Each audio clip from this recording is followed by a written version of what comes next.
Sultan.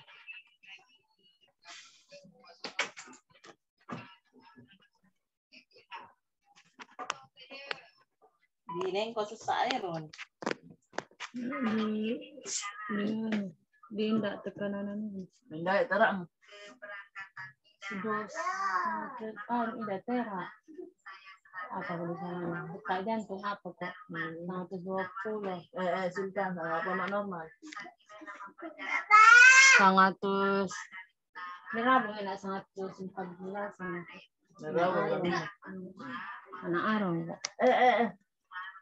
Ni bea ni to apa dia? Promak apa kudu? Oh Yazid, sini Umi Yazid. Biar nak keluar Yazid. Tapi dia tua, berarti. Ayuannya. Jauh.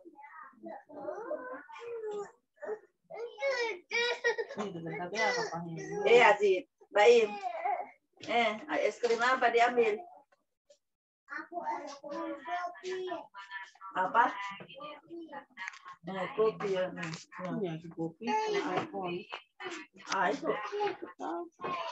Es krim apa? Baim. Yazid. Coklat panjang. Selangi. Nih.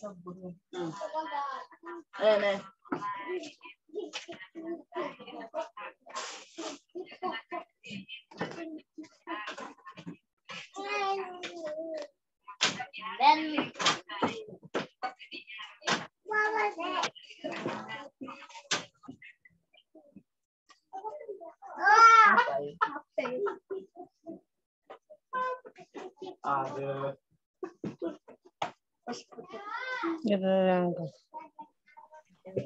Bentuk penelitian yang terkait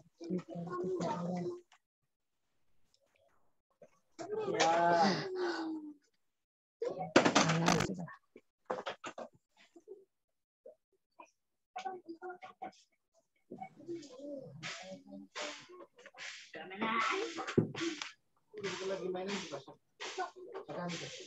Mari main apa? Beruangan anak main.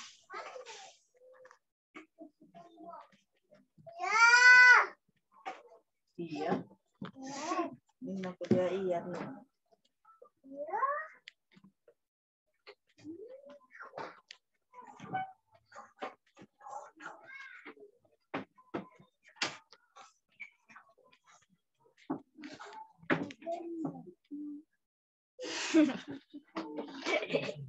Jatuhin ka na kamera. Mantap.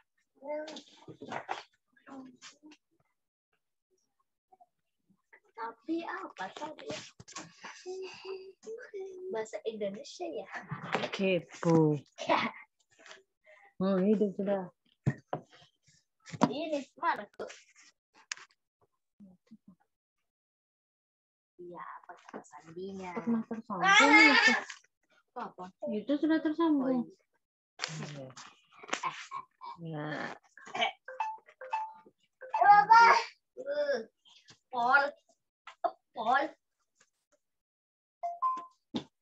TikTok. Ngedit dulu.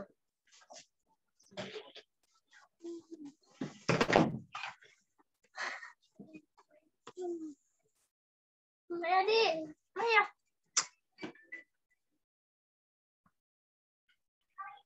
Tahu.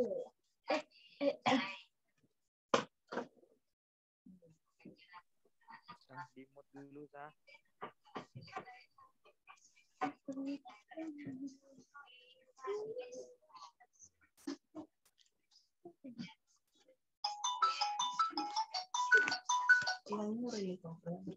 Halo. Halo. Iya. Iya. Halo.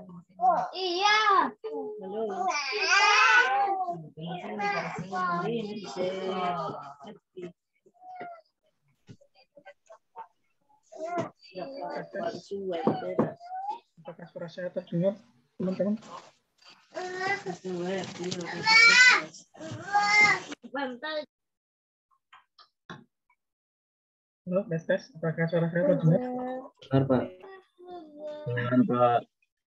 Oke, kita mulai. Assalamualaikum Kenapa, warahmatullahi wabarakatuh. Semoga semuanya dalam keadaan sehat.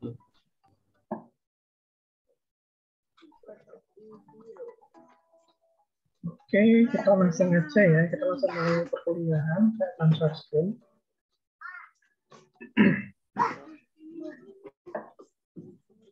Ini nanti saya nggak tahu bisa sampai pukul berapa. Karena apa itu siang ini ada tamu ya. Ada tamu, belum tahu kesini jam berapa. Jadi nanti saya akan menjelaskan secara singkat. Setelahnya nanti silakan teman-teman untuk diskusi di forum yang saya buat ya. Akan saya buatkan dulu. Jadi untuk yang saya jelaskan ini adalah terkait dengan materi hari ini seputar literatur review. Oke, sebentar. Nanti ada kuis juga, gamifikasi itu ya. Nanti silakan dikerjakan. Itu nanti kuisnya tidak real time. Jadi teman-teman boleh mengerjakan kapanpun. Hanya saja di situ ada restrik. Restriknya adalah ketika teman-teman sudah zoom sama sudah membaca materi PDF-nya. Oke, sebentar. Saya akan membuatkan forum untuk yang nanti supaya nanti nggak buru-buru saya. Sambil menunggu ini, apakah dari pertemuan kemarin ada yang mau ditanyakan? Saya ingin bertanya, Pak, terkait kuis ditutupnya sampai kapan ya, Pak? Untuk kuis nggak ada batasan. Hanya batasnya itu dimulainya ketika teman-teman sudah membuka materi. Kalau ditutupnya nggak ada. Tapi diusahakan juga jangan sampai molor-molor ya. Kalau misalkan hari ini bisa mengerjakan, langsung dikerjakan saja. Oke, yang lain ada yang mau ditanyakan lagi? Mungkin dari pertemuan kemarin, karena pertemuan kemarin kan kita asinkronus ya. Walaupun dari forum itu ketika saya baca, sebenarnya juga teman-teman sudah begitu paham. Hanya saja ini saya buka kembali, barangkali ada yang mau dikonfirmasi atau yang mungkin kurang paham, silahkan ditanyakan sebelum kita ke materi yang hari ini. Sudah atau tidak?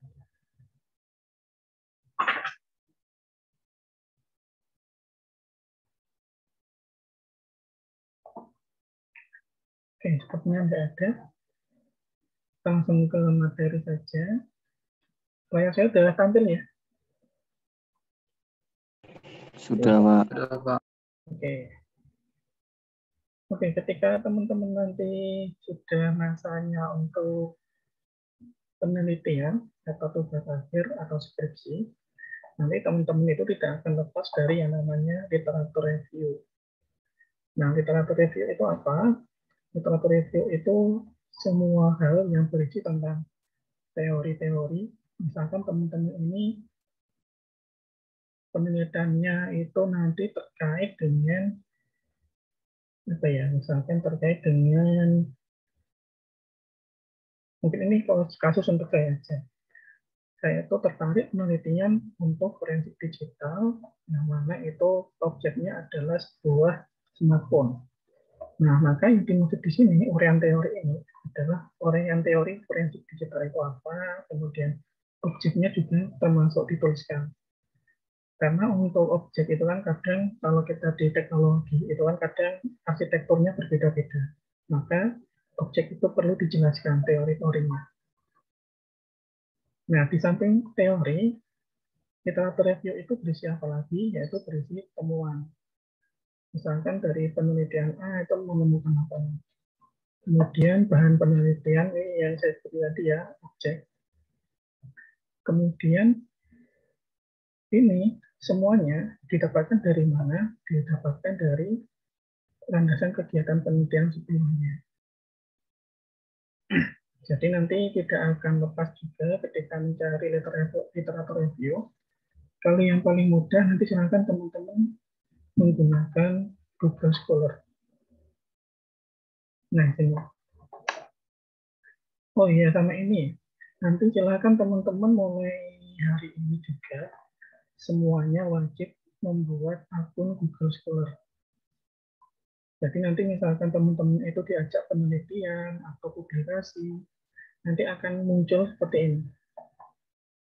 Nah, jadi misalkan saya itu ada publikasi berapa, nanti akan ada di sini.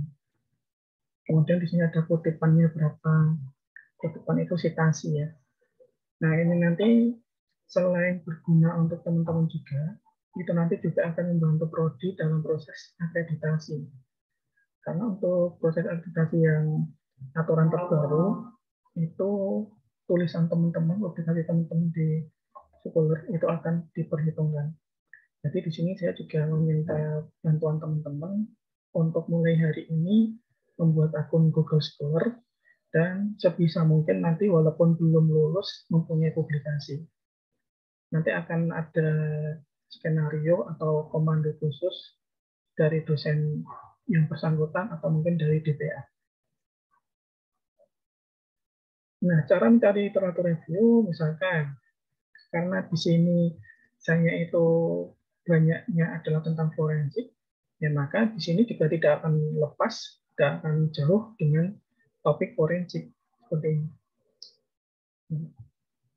Kalau misalkan teman-teman itu ada yang tertarik dengan digital marketing, ya cari aja digital marketing misalnya.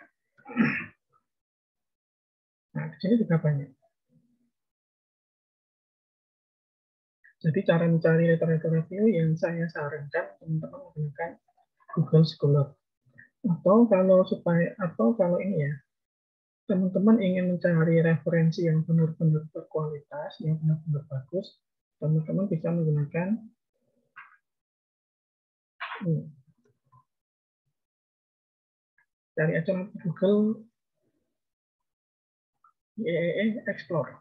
Nah, yang di sini kebanyakan adalah paper-paper yang ada di sini adalah paper-paper yang sangat berkualitas, dan paper yang ada di sini kebanyakan hasil dari conference. Conference itu artinya kita memiliki sebuah penelitian. Nah, penelitian itu dipublikasikan, diseminarkan. Nah, dari seminar itu kan nanti ada semacam saran atau pertanyaan-pertanyaan. Nah, dari pertanyaan-pertanyaan tersebut, dari saran-saran tersebut biasanya akan direvisi dan kalau yang bagus-bagus itu akan dimasukkan ke IEE. Jadi yang masuk ke sini sudah saya pastikan artikel tersebut bagus. Hanya saja ketika kita menggunakan Explore ini, referensinya nanti semuanya berbahasa Inggris. Misalkan ada yang tertarik dengan ini, misalkan ada yang tertarik dengan evaluasi. Nah, misalkan ini. Misalkan ada sebuah sistem, kemudian ingin dievaluasi dari sisi penggunaannya, kegunaannya. Nah, ini salah satunya dengan menggunakan model TAM ataupun yang lain. Nah, sini sudah ada banyak. Jadi saya ulang sekali lagi, kalau ingin mencari referensi yang benar-benar berkualitas, nanti silakan menggunakan IEEE Explore ini. Hanya saja dia referensinya menggunakan bahasa Inggris. Kalau ingin yang biasa-biasa saja, dalam artinya referensinya dari bahasa kita, ya kita bahasa Indonesia, yang bisa menggunakan Google Scholar. Tapi nanti ketika mengetikkan di sini juga diubah lagi menjadi bahasa Indonesia. Oke, nanti akan saya demokan lagi, itu untuk dasarnya dulu. Kembali lagi ke materi.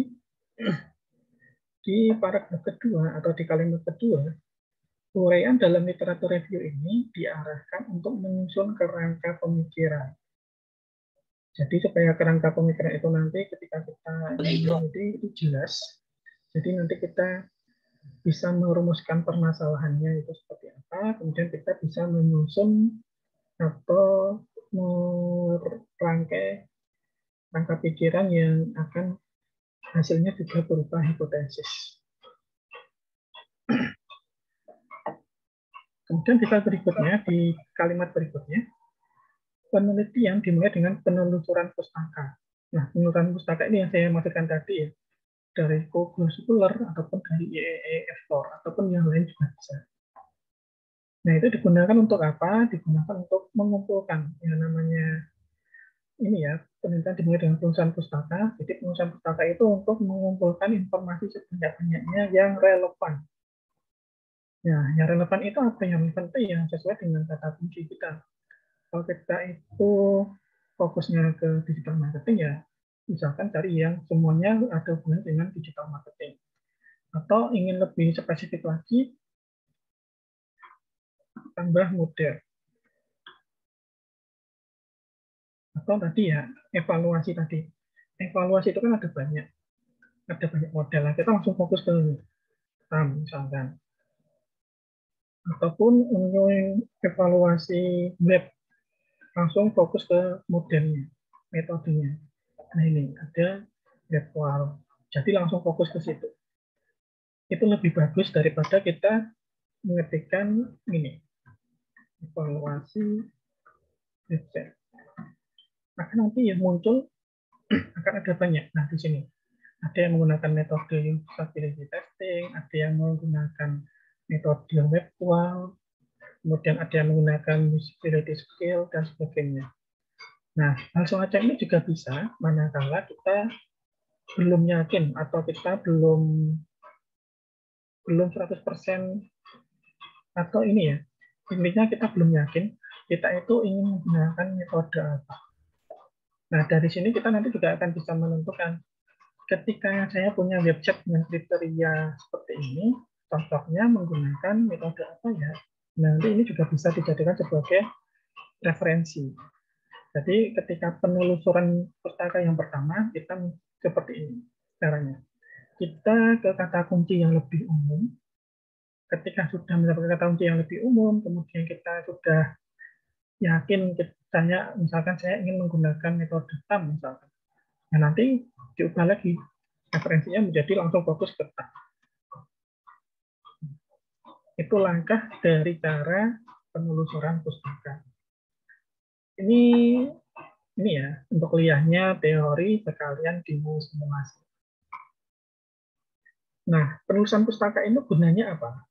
Gunanya untuk menghindari duplikasi dari pelaksanaan penelitian sebelum-sebelumnya. Jadi nanti teman-teman ketika misalkan evaluasi website,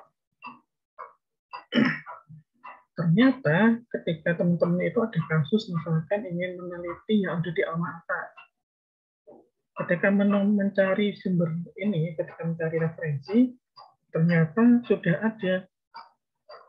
Misalkan ternyata sudah ada ya, misalkan ya. Misalkan sudah ada, maka kita tidak boleh melakukan penelitian yang sama. Jadi tujuannya itu. Nah, untuk membedakannya bagaimana? Nah, supaya berbeda, kalau misalkan yang tadi itu menggunakan metode TAM, teman-teman bisa menggunakan metode yang lain. Atau bisa juga dengan metode yang lain tadi, kemudian di-compare, dibandingkan kira-kira mana sih yang hasilnya lebih mendekati kebenaran, apakah menggunakan A atau menggunakan B. Nah, itu juga boleh. Jadi manfaat dari penelusuran pustaka salah satunya juga itu. Nah, untuk mendapatkan literatur tadi, ketika kita sudah mengumpulkan banyak referensinya, tentu saja kita tidak hanya membaca judul-judulnya saja atau abstraknya saja, tetapi harus secara keseluruhan. Dalam hal ini biasanya yang kalau ini khususnya saya sendiri, saya biasanya hanya fokus ke judul, abstrak, pendahuluan, dan hasil kesimpulan. Jadi untuk landasan teori, kemudian untuk metode, itu nanti biasanya hampir mirip-mirip. Yang berbeda adalah di pendahuluannya, dia itu masalahnya apa, kemudian hasilnya seperti apa, dan kesimpulannya apa. Nah, kesimpulannya itu apa? Kenapa saya membaca kesimpulan? Karena biasanya di kesimpulan itu nanti juga akan ini menyarankan penelitian itu setelah ditemukan seperti ini bagusnya diapain ya. Nah, jadi kita juga bisa melakukan penelitian itu dari saran dari penelitian sebelumnya itu juga lebih bagus. Jadi penelitiannya berkesinambungan, berkelanjutan.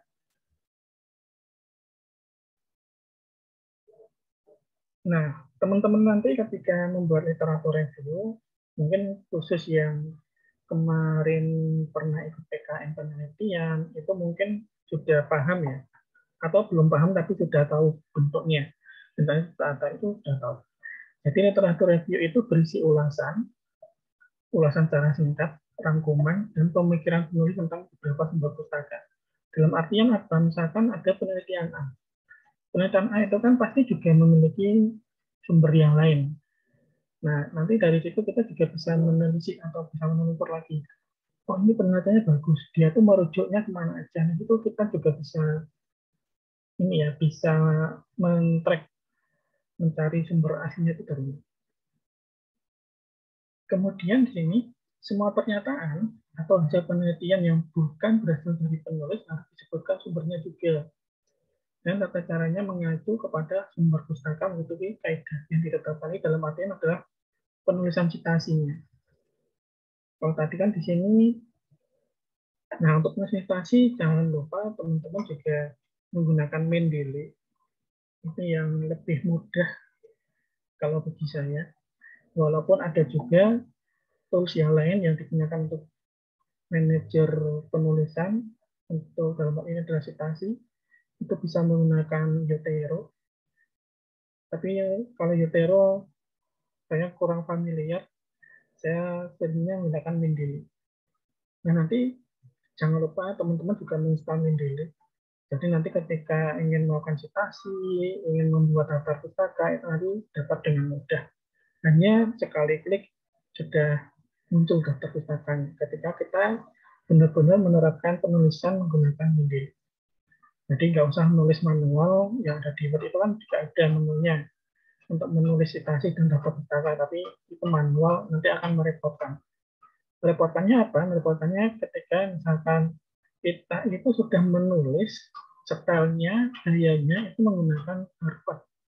Tapi ketika ada peraturan baru ternyata harus menggunakan style apa. Nah, itu kan nanti teman-teman akan tambah kerjaan lagi. Tapi kalau dengan Mendeley nanti dengan satu kali klik bisa langsung tergantikan. Ini Mendeley saya nggak tampil ya? Belum. Oke, saya akan ulangi share-nya.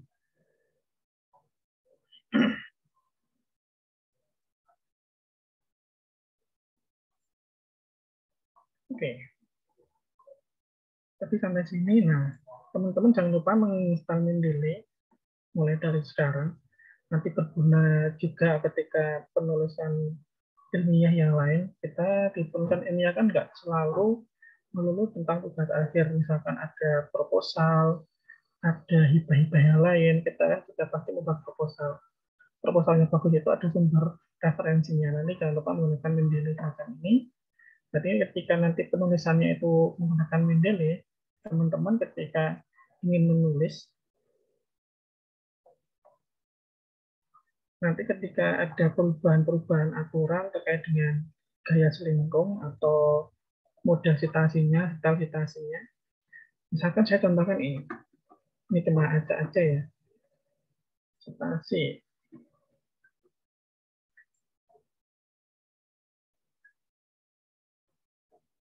Nah, ini kan langsung muncul citasinya.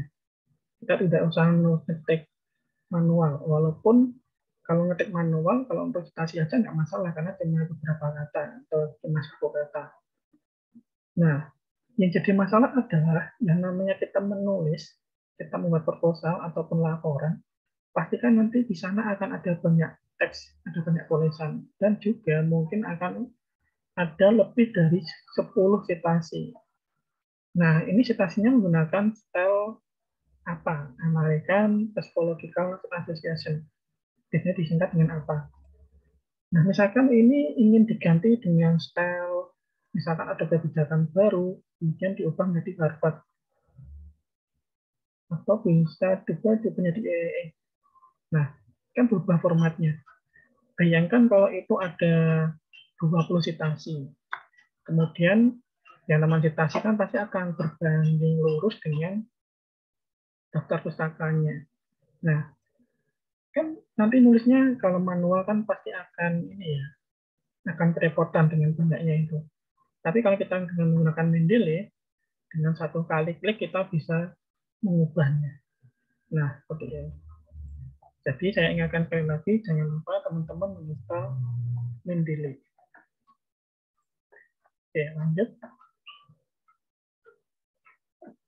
Landasan teori atau tinjauan teori itu sama, atau tinjauan pustaka itu sama, hanya beda penulisan saja. Itu nanti kalau dalam paper silahkan disesuaikan juga. Itu adalah cara untuk melakukan tinjauan literatur. Jadi secara singkat, literatur review merupakan suatu cara untuk menemukan, mencari artikel atau paper, buku atau sumber lain yang relevan pada suatu isu tertentu atau teori atau riset yang menjadi interest kita atau ketertarikan kita. Jadi saya tadi kan sudah mendemokan. Kalau teman-teman tertariknya tentang evaluasi website, ya kalau ingin lebih bagus, silakan teman-teman mencari evaluasi website. Itu ada apa aja metode-metodenya. Nah, dari metode-metode itu disilahkan diresapi lagi, dicari-cari lagi. Kalau untuk web tipe A, kira-kira yang cocok itu dengan metode apa. Jadi nanti ketika teman-teman penelitian, kenapa menggunakan metode X misalkan, itu nanti pasti akan ditanyai oleh pengujinya. Jadi ini bocoran juga. Ketika teman-teman nanti sempro ataupun seminar hasil tentang penelitian, mengapa kok menggunakan metode X? Nah, teman-teman harus bisa menjawab. Bisa menjawabnya seperti apa? Ya, bisa menjawabnya teman-teman melalui literatur review ini. Jadi sama halnya ketika teman-teman itu melamar kerja. Kalau melamar kerja, biasanya nanti juga akan ditanya, apakah kamu sudah mengenal perusahaan X? Kenapa ingin melamar di perusahaan X ini? Sama saja. Sebelum teman-teman wawancara, pastikan teman-teman juga sudah mencari tahu perusahaan itu apa. Nah, kita lanjutkan. Literatur review merupakan suatu kerangka atau konsep atau orientasi untuk melakukan analisis dan klasifikasi fakta yang dikumpulkan dalam penelitian. Lagi-lagi di sini disebutkan literatur review intinya adalah mengumpulkan apa? Yang mengumpulkan semua data atau semua fakta. Yang mana itu nanti juga perlu kita analisis. Kita analisisnya seperti apa nanti akan saya demokan. Kemudian teori yang didapatkan merupakan langkah awal agar peneliti dapat lebih memahami permasalahan yang sedang diteliti. Jadi ini seperti yang disampaikan tadi untuk menentukan kerangka pemikiran dan juga kita memiliki hipotesisnya. Walaupun untuk penelitian itu hipotesis juga tidak penuhnya wajib.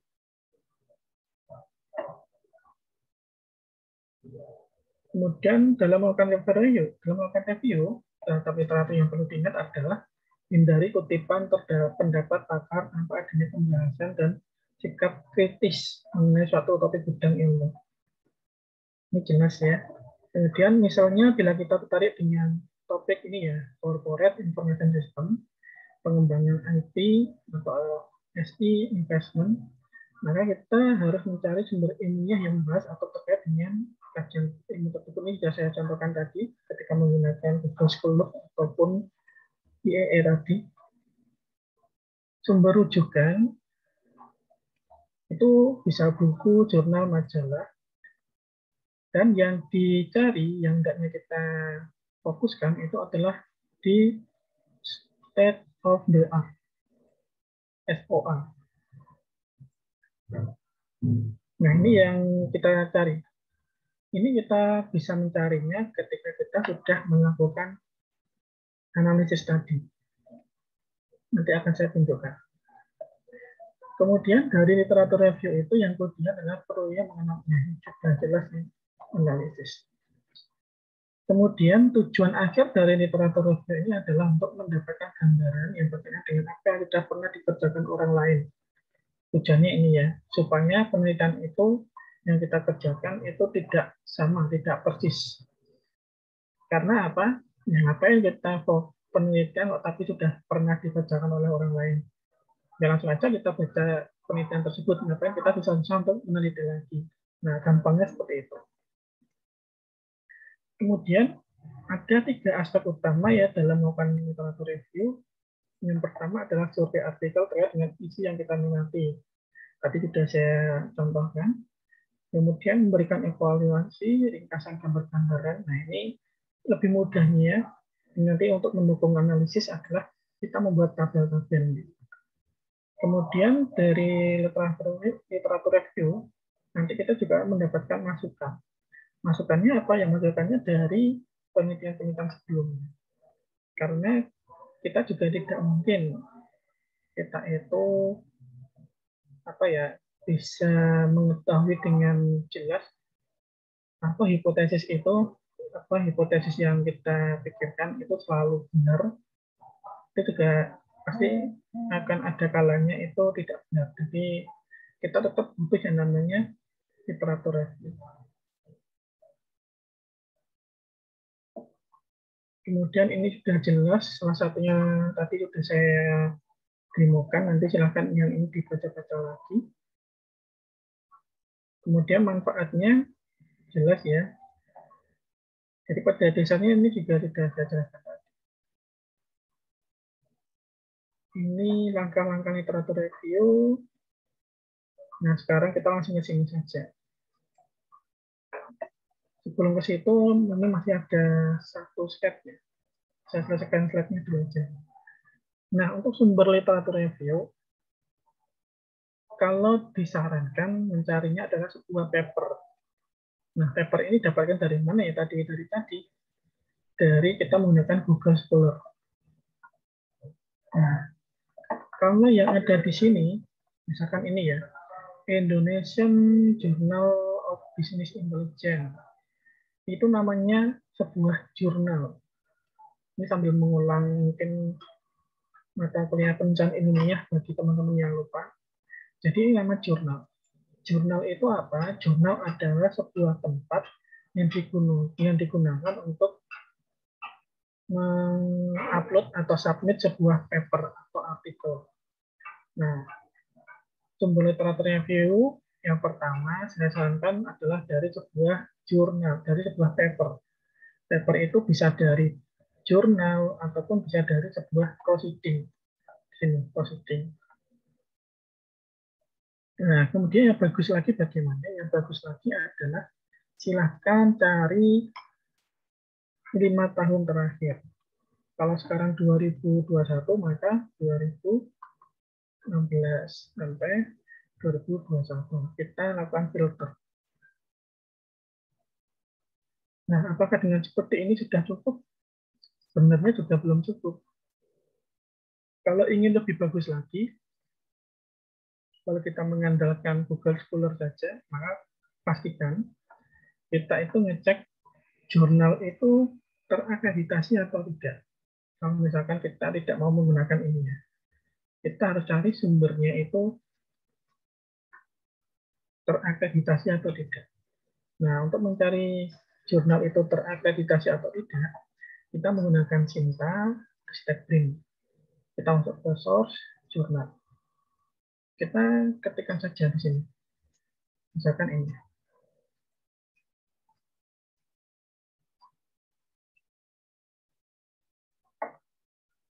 Nah, ternyata sudah terakreditasi Sinta 4 ya.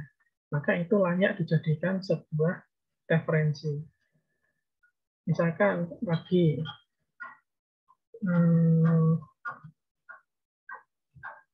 misalkan ini orbital. Ada nggak? Nah, ternyata orbital juga Sinta 4, maka dia juga layak untuk dijadikan sebuah referensi.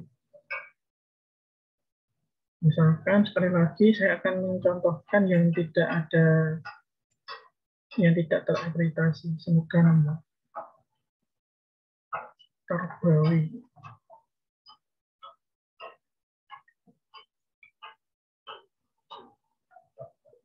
Nah, ini Tarbawi ternyata ada di Sinta 3. Ternyata namanya ada yang sama-sama. Dan ada yang Sinta 5. Nah, ini nanti kembali ke ini ya, kembali ke keputusan teman-teman. Ketika ada di Sinta 5, apakah kita ambil atau tidak? Itu kembalikan lagi ke keputusan teman-teman. Jadi, akreditasi Sinta ini semakin kecil angkanya, maka dia akreditasinya semakin bagus. Jadi level yang bagus itu Sinta 1, Sinta 2, Sinta 3, Sinta 4, Sinta 5, dan Sinta 6. Jadi yang paling dasar itu adalah di Sinta 6. Nanti kalau teman-teman menemukan sebuah paper, kemudian dicek jurnalnya, ternyata jurnalnya tidak ada di Sinta, dari Sinta 1 sampai Sinta 6 juga tidak ada, ya itu sebaiknya silahkan dihindari. Dalam hal ini adalah tidak dijadikan referensi. Kenapa tidak dijadikan referensi? Karena sekarang ini banyak yang semacam mafia publikasi itu ada. Maka nanti ketika menemukan paper, kemudian dia tidak ada di jurnal yang terakreditasi, walaupun tidak selalu kita sanksikan kualitasnya, ya sebisa mungkin teman-teman menghindari. Karena referensi yang akreditasi itu sangat banyak, pasti juga akan ada yang mempublishnya terkait dengan topik penelitian teman-teman. Nah, disarankan tadi 5 tahun terakhir untuk paper. Kenapa 5 tahun terakhir? Supaya yang dibahas itu benar-benar yang terbaru. Kan tidak mungkin juga misalkan contohnya seperti ini. Sekarang itu eranya adalah era motor matic misalkan. Nah, motor matic apakah di tahun 90-an sudah ada? Nah, itu kan enggak. Maka enggak mungkin kita melakukan penelitian kok sumbernya itu jauh. Jadi intinya adalah ketika kita melakukan penelitian itu referensi yang terbaru 5 tahun terakhir.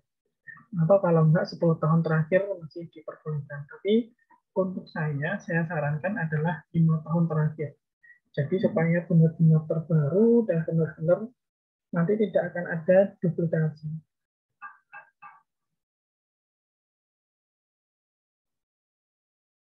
Nah. Oke, ini saya sudah ada informasi. Nanti jam 14 saya akan sudahi ya perkuliahan ini karena ada tamu. Ini saya selesaikan. Ini tinggal sedikit. Kemudian di sini ada boleh juga referensi itu atau review itu kita menggunakan tesis. Itu boleh, disertasi juga boleh, majalah juga boleh, proceeding tadi ya bersama dengan paper, web juga boleh. Yang tidak boleh itu apa? Yang tidak boleh adalah sebuah blog. Blog dengan web itu beda ya. Kalau web itu dari lembaga resmi. Kalau blog itu walaupun ada yang resmi, tapi sangat tidak direkomendasikan. Kecuali blog itu tulisannya itu nggak ada di web, yang mana itu sebagai landasan kita. Itu nggak masalah. Tetapi jangan lebih dari 3 blog.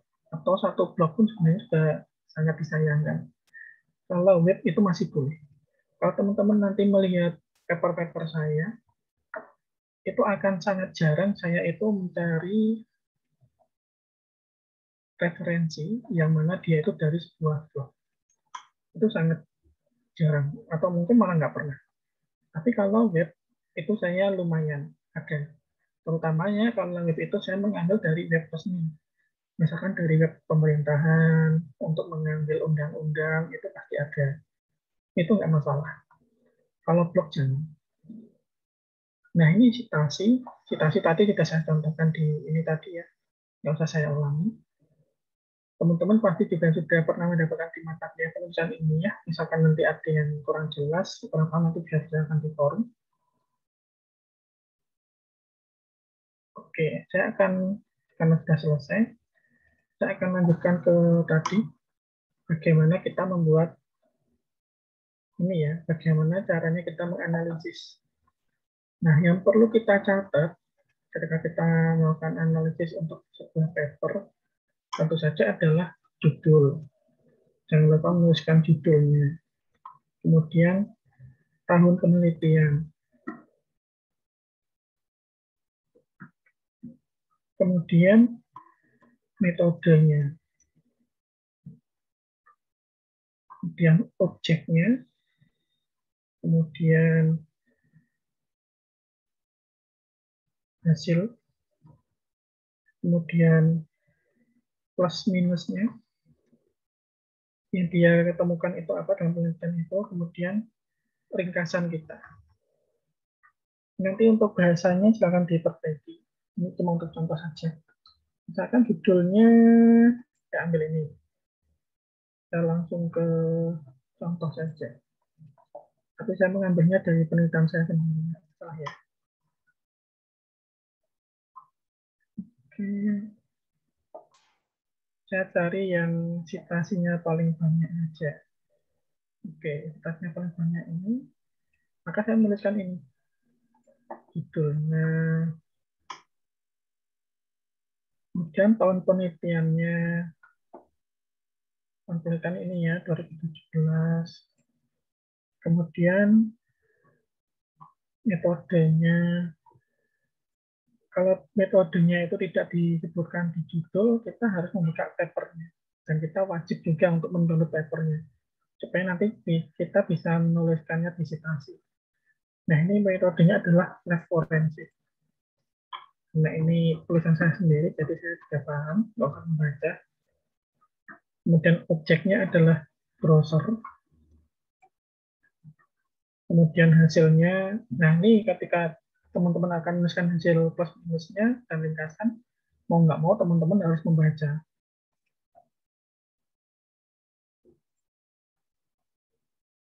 Nah, nanti misalkan teman-teman sudah dapat papernya, teman-teman klik judulnya lagi, nanti akan diarahkan untuk download atau diarahkan ke sebuah research kit. Nah, ini. Nah, jangan lupa juga nanti ketika ini sudah diisi semua, misalkan kita membuat literatur review-nya itu ada 10, ya dituliskan semua, jangan lupa di judul ini dikasih citasi. Referensi, citasi,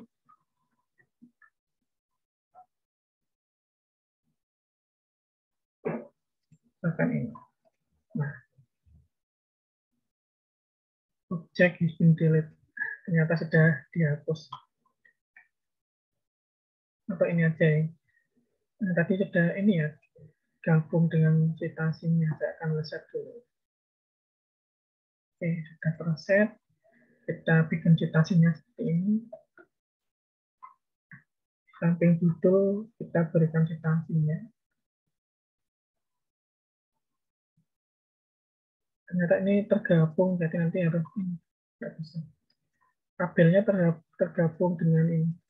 Citasi penulisan daftar pustaka. Tapi pada intinya seperti itu. Oke, ini masih 10 menit, silakan digunakan untuk diskusi. Barangkali ada yang mau ditanyakan, silakan. Sebelum beralih ke forum. Mas Ardiana, silakan Mas. Pak, mau bertanya Pak.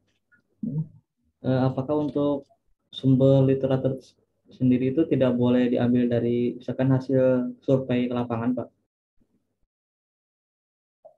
Oke, ada lagi Mas? Cukup, Pak.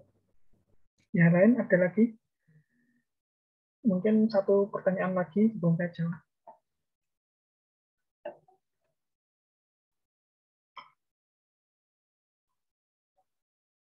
Ada lagi nggak?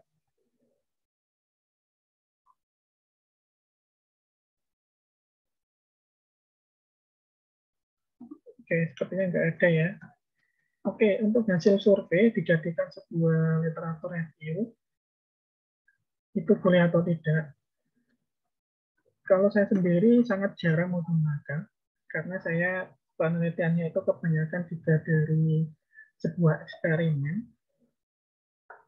Nanti akan saya bantu dari jawabannya Mas Ardiana, atau barangkali nanti teman-teman juga saat ini terus mencari, nanti silakan disampaikan di forum di e-learning ya. Kalau menurut saya sendiri, karena saya pengalamannya nggak pernah menggunakan hasil survei itu sebagai literatur review, maka saya menjawabnya sesuai dengan pengalaman saya nggak pernah. Tapi kalau untuk digunakan sebagai data, itu boleh. Jadi pengumpulan data itu boleh dari sebuah hasil survei untuk literatur review. Tapi kalau yang dimaksud tadi data hasil survei digunakan sebagai studi sebagai literatur review, kalau menurut saya pribadi tidak boleh. Karena literatur review harus berdasarkan penelitian. Kalau cuma data, tapi datanya itu belum diolah dan belum dihasilkan apa-apa, informasi apa-apa, maka itu tidak boleh. Itu Mas Ardiana. Mungkin nanti sebagai pembanding, silakan teman-teman yang lain juga bisa mencari di internet ataupun menanyakan dengan dosen yang lain, tidak masalah. Baik Pak, terima kasih. Ya. Oke, silakan yang lain. Barangkali ada yang mau ditanyakan lagi.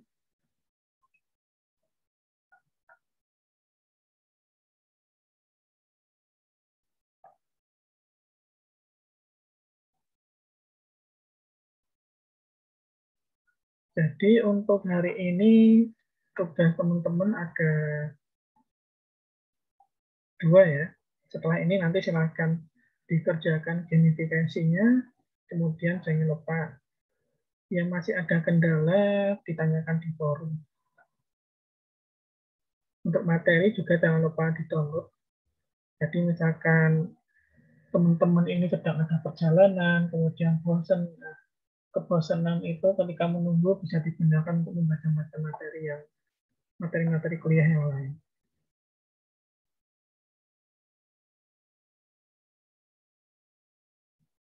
Nah, ini sudah saya carikan Mas Ardiana. Terkait dengan pertanyaannya Mas Ardiana, ternyata ini dari Pak Romi. Pak Romi itu seorang guru besar, profesor. Nah, beliau juga menyebutkan bahwa yang perlu dipahami, literatur review itu didapat dari papernya itu boleh dari jurnal, boleh dari proceeding conference, boleh dari tesis disertasi, laporan, dan buku teks. Sebentar saya akan share screen supaya lebih jelas juga. Nah ini, lihatnya Romi Satria Wahono-nya. Dia seorang guru besar, profesor. Nah ini, literatur review didapat berupa ini. Jadi kalau masih berupa data mentah hasil survei, itu tidak boleh. Nah ini laporan. Nah laporan kan pasti juga akan ada hasilnya, bukan berupa data mentah saja. Kemudian buku textbook boleh. Tapi untuk yang laporan ini, di sini juga ada tulisan berikutnya dari organisasi yang terpercaya. Jadi kalau datanya itu cuma dari perorangan, ya sebaiknya diabaikan. Seperti itu ya Mas Ardiana dan teman-teman. Baik Pak. Sama ini, tadi juga saya lupa ya. Kalau untuk jurnal internasional, teman-teman bisa ngeceknya di sini. skimagujr.com. Nanti untuk link ini saya sertakan di forum aja. Nanti sebagai bahan sumber belajar yang lain. Webnya Pak Romi ini sangat bagus. Nanti akan saya tambahkan di forum. Oke, barangkali ada lagi, masih 4 menit. Silakan digunakan untuk diskusi, barangkali ada yang mau ditanyakan, masih kurang paham.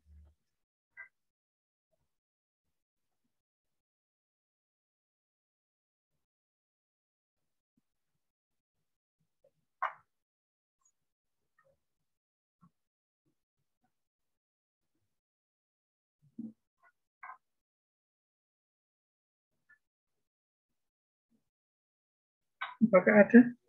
Sudah nggak ada? Oke, kalau nggak ada yang ditanyakan, ya semoga saja teman-teman sudah paham apa yang saya sampaikan. Nanti materinya silakan di-download. Sekali lagi saya ingatkan. Oke, karena saya ada tamu, mungkin kita akhiri pertemuan hari ini dengan mengucapkan salam supaya yang saya sampaikan dan teman-teman pelajari semuanya dapat dipahami dengan mudah. Kita alhamdulillah, alhamdulillahirobbilalamin.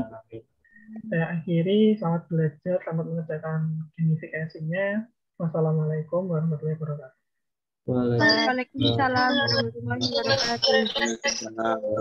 Waalaikumsalam warahmatullahi wabarakatuh. Terima kasih, Pak.